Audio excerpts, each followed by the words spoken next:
Your phone must be blowing up over this documentary.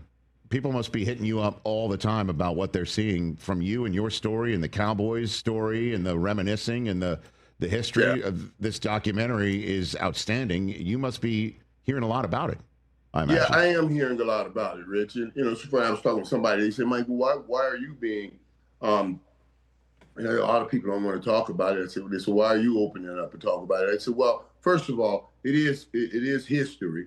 And truth be told, I'm saved, I'm a spiritual man. And God doesn't save you from stuff like that for you. He saves you to send you back in to get the rest of his. You see what I'm saying? So you got to talk about it to let the people know that are still in it, that you come through it and you can help them. So that's just part of the process. Michael, I thought I knew everything about you, or most everything about you. You had a hit put out on your life, Michael?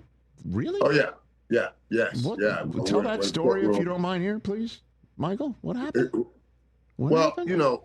One of the girls that were in the hotel room that night, the girl, Rochelle Smith, she was married to a cop, a police officer. And I didn't know that. And then I found out when she was coming over with my friend. Mm-hmm. And yeah, I guess, he couldn't, Rich, he couldn't take it.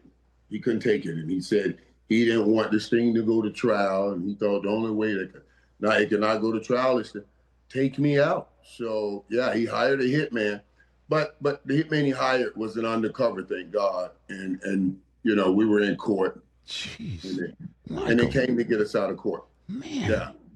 No, Rich, listen, they gave him. They sent a documentary. He got 6 years. He got 2 years. Mm-hmm. He did 2 years. He was getting out of jail. And I was still on probation, right? I went to go see him secretly. I went to go see him to apologize because I didn't know, I went to apologize to him. And also, when I went to go see Johnny and meet with him, he was crying. Oh my God, I've never been so touched, man. He was crying. He said he'd been praying. He said, Michael, I've been praying like I don't know what. I can't believe you're here. God told me he was going to send you here. And he was tapping on me too to go see him to apologize because I was wrong. I took a woman out of this man's house, and I was in the hotel doing things with her and a friend, things like that. So I went to apologize to him, man. Do you know when they found out that I went to apologize to Johnny Hernandez in jail, they called me in and they wanted to put me in jail because I was not supposed to be around any undesirables. I said to them, let me get this right. I said to them, you do know you guys are about to let him out. I'm still on probation. He did 2 years. I'm still on probation. You're about to let him out. I think it's smart I go apologize. Maybe next time it's not an undercover. Wow. You know what I mean? Michael. Maybe next time it's not undercover. And they were like, we didn't speak about that. It's not your life. That's what I'm saying. Yeah. So, then they decided, okay, you just can't do that again. You got to let us know and all of that stuff. But I had a hell of an incredible meeting with Johnny in jail that day. I called some people and they made sure they snuck me in and nobody saw me. But yeah, that was a hell of a moment. Man, and this is the sort of raw stuff that's in this documentary that is kind of taking people aback a little bit. Obviously, it's years ago, where the Cowboys, the truth you don't. You see stuff like that on as a log line for a documentary. You're like, yeah, really, already know everything, and then you don't. Did you learn anything? Have you learned anything in watching this documentary that you didn't know, Michael? Well, yeah.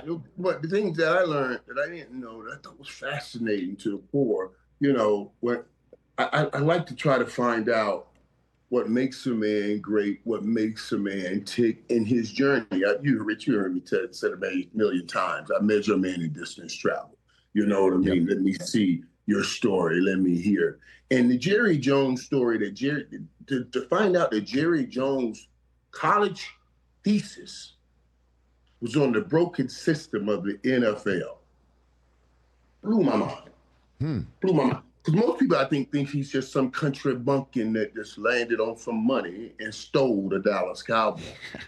To know that he was that directed and that pointed, now he's always been my great friend. I love him, but I think that should say something to people, that this man has been doing this and been after this all his life. I thought that was fascinating, just fast. And he was ready to borrow money from Jamel Hoffa.